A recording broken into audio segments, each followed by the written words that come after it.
बुद्धिमान तोता की शिक्षाप्रद कहानी। यदि आप मेरी चैनल में नए हो तो मेरी चैनल को सब्सक्राइब करें, शेयर करें और लाइक करें। धन्यवाद। राजमहल में रहने वाले दो तोतों की कहानी है जो जीवन की एक बड़ी सीख देती है। जीवन उतार चढ़ाव से भरा होता है। यहाँ न समय एक सा रहता है और न ही लोगों का व्यवहार। समय और परिस्थिति के साथ सब बदल जाता है, इसलिए ऐसे समय में धैर्य बनाकर रखने की सीख देती ये कहानी आपको अवश्य पसंद आएगी। बहुत समय पहले की बात है। एक घने जंगल में एक तोता अपने दो बच्चों के साथ रहता है। उनका जीवन खुशी खुशी बीत रहा था।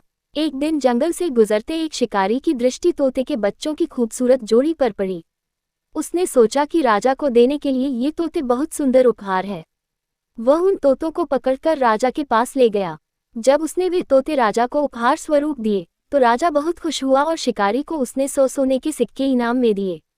राजमहल में लाए जाने के बाद तोते सबके आकर्षण का केंद्र बन गए। उन्हें सोने के पिंजरे में रखवाया गया। हर समय सेवक उनके आगे पीछे दौड़ते रहते। नाना प्रकार के ताज़े फल उन्हें खिलाए जाते। राजा उनसे बहुत प्रेम करता था। राजकुमार भी सुबह शाम उनके पास आकर खेला करता था। ऐसा जीवन पाकर दोनों तोते बहुत खुश थे। एक दिन छोटा तोता बड़े तोते से बोला, भाई, हम कितने खुशनसीब हैं जो इस राजमहल में लाए गए और ऐसा आरामदायक जीवन पा सके। यहाँ हर कोई हमसे कितना प्यार करता है, हमारा कितना ख्याल रखता है। हाँ भाई, यहाँ हमारी ज़रूरत की हर चीज़ बिना मेहनत के हमें मिल जाती है। हमारा जीवन पहले से अधिक आरामदायक हो गया है। सबसे अच्छी बात यह है कि यहाँ हमें हर किसी से प्रेम मिलता है। तोते को राजमहल का आनंदपूर्ण जीवन बहुत रास आ रहा था, लेकिन एक दिन सब बदल गया। वह शिकारी जिसने राजा को उपहार में तोते दिए थे, राजदरबार में फिर से आया।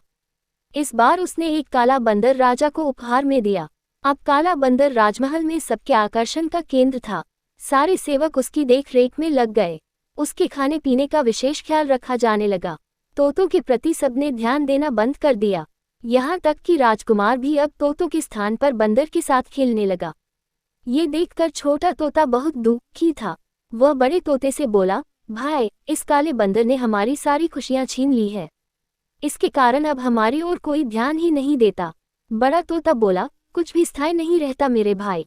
वक्त बदलते देर नहीं लगती। कुछ दिन बीते। बंदर था तो शरारती। एक दिन उसने महल में बहुत उत्पात मचाया। सेवकों को बहुत तंग किया। राजकुमार भी उसकी हद से डर गया। राजा को जब बंदर की कारस्तानी पता चली तो उसने उसे जंगल में छोड़ आने का आदेश दे दिया। आदेश का पालन कर बंदर को जंगल में छोड़ दिया गया। उस दिन के बाद से तोते फिर से महल में सबके आकर्षण का केंद्र बन गए। अब छोटा तोता बहुत खुश था। वह बड़े तोते से बोला, हमारे दिन फिर से वापस आ गए भाई। बड़ा तोता बोला, याद रखो मेरे भाई, समय कभी एक जैसा नहीं रहता, इसलिए जब समय साथ न दे तो दुखी नहीं होना चाहिए। बुरा समय है तो अच्छा समय भी आएगा। छोटे तोते को बड़े तोते की बात समझ में आ गई और उसने तय किया कि बुरे वक्त में वह धैर्य बनाकर रखेगा। सीख, कोई भी चीज़ स्थायी नहीं रहती। समय के साथ हर चीज़ बदलती है, इसलिए मुश्किल समय में धैर्य बनाकर रखें। पूरी कहानी सुनने के लिए धन्यवाद।